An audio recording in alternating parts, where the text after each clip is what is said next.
रात के 8 बज चुके थे। रनित ऑफिस में काम कर रहा था।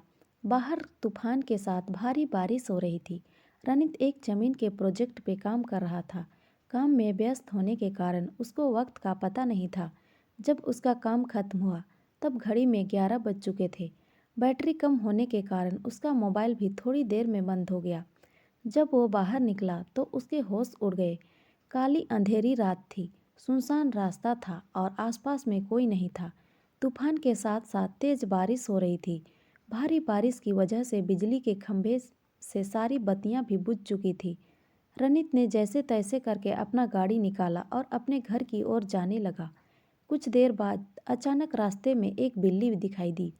रनित ने गाड़ी की ब्रेक लगाई, लेकिन ब्रेक लगाने के बाद रनित की गाड़ी वहीं पर रुक गई। रनित को ऐसी अनुभूति हुई जैसे मानो उसकी गाड़ी को किसी ने जकड़ लिया हो। रनित गाड़ी से उतरा और काफ़ी बार प्रयास किया, लेकिन गाड़ी चालू नहीं हो रहा था। तेज बारिश की वजह से रनित पूरी तरह से भीग चुका था। ठंड के मारे वह कांप रहा था। अचानक गाड़ी बंद होने से उसकी घबराहट और ज़्यादा बढ़ गई। वह अपने गाड़ी को साइड में ले लिया और डर की वजह से कुछ देर अपनी आंखें बंद कर ली। थोड़ी देर बाद उसको एहसास हुआ कि उसकी पीठ पर किसी ने हाथ रखा है। रनित जोर से चिल्लाया, कौन है? कौन है? मुझे छोड़ दो। उसने पीछे मुड़कर देखा तो कोई नहीं था। उसने सोचा कि शायद उसका वहम होगा। वह बहुत डर गया था। अचानक उसने बत्ती बुझने और जलने की आवाज़ सुनी और पास में देखा तो उसके गाड़ी की बत्ती जल रही थी और बुझ रही थी। ऐसा कुछ पलों तक चला, फिर बत्ती बुझ गई। रनित को कुछ समझ में नहीं आ रहा था कि अब क्या करे। वो कुछ हरकत करता उससे पहले ही उसके सामने एक लटकता हुआ सफ़ेद छाता उसको सामने दिखाई पड़ा। रनित ने डर के मारे अपनी आंखें बंद कर ली, लेकिन वह अपनी आंखों को ज़्यादा देर तक बंद नहीं कर पाया। जब उसने अपनी आंखें खोली तो उसके पैरों तले ज़मीन खिसक गई। उसकी नज़रों के सामने एक चुड़ैल थी। उसने सफ़ेद साड़ी पहनी हुई थी। वह डरावनी नज़रों से रनित को देख रही थी। फिर उस चुड़ैल ने छाता जमीन पर फेंक दिया। रनित ने देखा कि बारिश की बूंद चुड़ैल की साड़ी पर गिरते ही बूंद लाल रंग की हो गई। धीरे धीरे पूरी साड़ी लाल रंग में परिवर्तित हो गई। यह दृश्य देखकर रनित भयभीत हो उठा और अपना गाड़ी चालू करने लगा। सौभाग्य से उसका गाड़ी चालू हो गया और वह तेजी से अपने घर की ओर बढ़ने लगा। कुछ देर बाद वही चुड़ैल रनित की गाड़ी के सामने आ गई।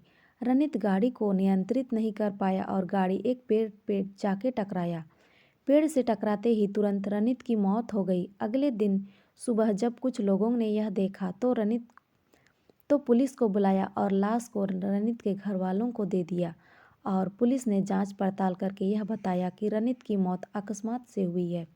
वह तेज रफ्तार से गाड़ी चला रहा होगा और नियंत्रण न रहने पर पेड़ से टकराकर उसकी मौत हो गई। रनित की मौत के कुछ दिन बाद ऐसी ही तेज बारिश हुई जितनी उस रात को हुई थी। रनित के दो खास दोस्त थे, अंकित और सुमित। वो दोनों रनित के साथ ही काम करते थे। रात के 3 बजे थे। अंकित अपने कमरे में सो रहा था। उसको आसमान से बिजली कड़कने की आवाज़ सुनाई दी। अंकित ने अपना ध्यान सोने पे केंद्रित किया। अचानक उसको ऐसी अनुभूति हुई जैसे किसी ने उसे थप्पड़ मारा हो। वह नींद से जाग उठा और आसपास देखने लगा, लेकिन आसपास कोई नहीं था। फिर थोड़ी देर बाद कमरे की बत्ती जलने और बुझने लगी। यह देख अंकित बहुत घबरा गया और कंबल ओढ़कर सोने का प्रयास करने लगा। उसने महसूस किया कि उसका कंबल कोई पीछे से खींच रहा है। वह जोर जोर से चिल्लाने लगा, मुझे छोड़ दो, मुझे जाने दो। उसके कुछ देर बाद सब कुछ शांत रहा। फिर अचानक खिड़की अपने आप खुल गई और उसमें से एक हाथ बाहर से अंदर आया, उस जिसकी हथेली पर खून ही खून था। उस हाथ ने कसकर अंकित का गला पकड़ा और उसको मौत के घाट उतारकर रस्सी की मदद से पंखे के नीचे लटका दिया। अगले दिन सुबह अंकित का दोस्त सुमित जब उसको बुलाने आया तब उसने यह दृश्य देखा और तुरंत पुलिस को सूचना दी। पुलिस ने जांच पड़ताल करके भी इसको खुदकुशी का नाम दे दिया और कहा कि अंकित ने तनाव और किसी बात की दबाव में आके आत्महत्या की होगी। हम आगे इसकी और भी जांच करने की कोशिश करेंगे। अपने दोनों दोस्त की मौत के बाद सुमित बहुत ज़्यादा तनाव में आ गया। उसको मन ही मन यह लगने लगा कि अब तीसरा नंबर उसका है। उसने ऑफिस जाना भी बंद कर दिया। कुछ दिनों उसने अकेले में रह अपने आप को रखा, यहाँ तक कि वह अपने परिवार के लोगों से भी ज़्यादा बात नहीं करता था। कुछ दिनों बाद उसको लगा कि अब खतरा टल चुका होगा। तब वह अपनी पत्नी के साथ दूसरे शहर घूमने चला गया। कुछ दिनों तक उसने अपनी पत्नी के साथ दूसरे शहर के में सैर की। कुछ दिनों घूमकर दोनों वापस अपने घर आ गए। अब सुमित के मन में डर का नामो निशान नहीं था। वह आराम से जीवन व्यतीत करने लगा। दूसरे शहर घूमकर आने के बाद वह रोजाना ऑफिस जाने लगा। एक दिन ऑफिस में ज़्यादा काम की वजह से उसको देर तक रुकना पड़ा। उस रात को भी तूफान के साथ भारी बारिश हो रही थी। सुमित अपनी कार में बैठकर घर के लिए रवाना हुआ। रास्ते में एक बड़े से गड्ढे के साथ उसकी गाड़ी टकराई और कार का एक पहिया गड्ढे में गिर गया। सुमित कार से नीचे उतरा और बहुत प्रयास किया, लेकिन पहिया गड्ढे से नहीं निकला। सुमित कोशिश कर रहा था कि एक औरत वहां से गुजरी। उस औरत ने बड़े प्यार से अंकित को कहा, सुनिए, क्या मैं आपकी मदद करूं? अंकित ने कहा, नहीं, मुझसे नहीं हो रहा है तो आपसे थोड़ी होगा। फिर भी आपको लगता है तो आप एक बार प्रयास कीजिए। उस औरत ने कार को पीछे से सिर्फ थोड़ा सा धक्का मारा और कार का पहिया गड्ढे से निकल गया।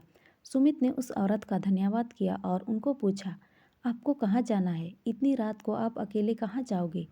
आप मुझे बताइए, मैं आपको जहाँ जाना है छोड़ देता हूँ। जी आप धन्यवाद। यहाँ थोड़ा आगे एक तालाब वाली गली है, वहाँ मुझे छोड़ दीजिएगा। तालाब के पास में ही मेरा घर है, औरत ने जवाब दिया। सुमित ने उस औरत को अपनी कार में बिठाया और आगे बढ़ा। सुमित को थोड़ा डर जरूर लग रहा था, लेकिन उसने गाड़ी चलाने पर ध्यान केंद्रित किया। थोड़ी देर बाद पीछे से आवाज़ आई, बस यहाँ पे रोक दीजिए, मेरा घर पास में ही है। सुमित ने कार रोक दी और उनको उतरने को कहा। अचानक उनके पीछे से डरावनी आवाज़ सुनी, सुमित, अब तू आ गया, तेरा अंत अब नज़दीक है, मैं तुझे नहीं छोड़ूंगी। सुमित ने पीछे मुड़कर देखा तो उसके होश उड़ गए। वो औरत एक खौफनाक चुड़ैल में परिवर्तित हो गई थी। उस चुड़ैल ने जोर से सुमित को धक्का दिया और उसको कार से नीचे गिरा दिया। फिर सुमित को घसीटकर तालाब की ओर ले जाने लगी। सुमित बहुत चीखा चिल्लाया, लेकिन चुड़ैल ने उसकी एक नहीं सुनी। सुमित ने चुड़ैल से कहा, कृपया मुझे छोड़ दो, मुझे जाने दो, मैंने आपका क्या बिगाड़ा है? सुमित, आज तू मेरे हाथों से ही मरेगा। तुम्हारे दोनों दोस्त को तो मैं मौत के घाट उतार चुकी हूँ, अब तुम्हारी बारी है। याद करो बरसात की वो अंधेरी रात, जिस रात को तुम लोगों ने मेरी हत्या करके मुझे तालाब में फेंक दिया था। जिस जमीन ने मुझे और मेरे माँ बाप को रोजी रोटी दिलाई थी, वह जमीन तुम तीनों हड़पना चाहते थे और उस जमीन पे शराब की फैक्ट्री लगाना चाहते थे। जब मैंने और मेरे पिताजी ने हस्ताक्षर करने से मना कर दिया, तो तुम पापी दरिंदों ने मेरी और मेरे पिता की हत्या कर दी और दोनों को तालाब में फेंक दिया। हमारी मौत का कारण लोगों को यह बताया कि हम पानी में डूबकर मर गए हैं। मैं उस जमीन पे कभी भी शराब की फैक्ट्री नहीं चलने दूंगी तथा मैं वापस मेरे और मेरे पिताजी का बदला लेने के लिए आई हूँ। आज तुझे भगवान भी नहीं बचा पाएगा। कहकर चुड़ैल ने जोर से धक्का दिया और सुमित को तालाब में गिरा दिया और पानी में डूबकर उसकी तुरंत मौत हो गई। फिर चुड़ैल अदृश्य हो गई। दूसरे दिन किसी ने सुमित की लाश को पानी में बहते हुए देखा तो तुरंत पुलिस को संपर्क किया। पुलिस ने जांच करके उसकी लाश उसके परिवार को दे दी तथा मौत का कारण यह बताया कि उसकी मौत पानी में डूबकर हुई है। तो दोस्तों, ये कहानी आपको कैसी लगी कमेंट में ज़रूर बताएं और अच्छी लगी हो तो लाइक, शेयर और सब्सक्राइब ज़रूर करें।